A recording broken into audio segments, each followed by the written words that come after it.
Je voudrais en revanche évoquer un sujet brûlant pour nous et que ce conflit met en évidence de façon angoissante. Où est passée l'Europe? La guerre d'Ukraine, l'élection de Trump et l'embrasement du Proche-Orient ont révélé ce que personne n'a envie de voir. L'Europe est en train de s'effacer, comme un château de sable se dissout peu à peu au bord du rivage. Trump la méprise, Vance la déteste, la Chine n'y voit qu'un marché pour ses voitures électriques, la Russie est un continent décadent, tremblant devant la guerre, le reste du monde parie sur son déclin.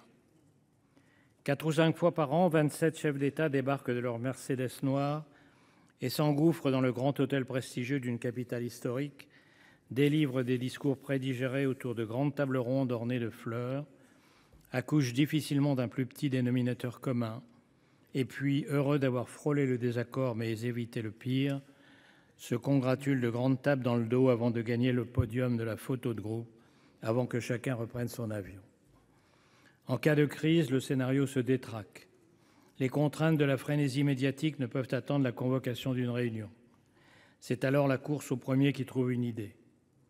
Depuis le 7 octobre 2023, la France a successivement lancé la proposition baroque d'une coalition générale contre le Hamas, assuré à Israël de son soutien inconditionnel, puis condamné la dévastation de Gaza, convoqué avec l'Arabie saoudite une conférence sur les 2 États tués dans l'œuf par les frappes en Iran, avant de proposer désormais plus modestement une aide humanitaire aux Palestiniens et hier même d'appeler le boucher de Moscou au téléphone pour lui demander d'aider à trouver une solution sur le nucléaire iranien.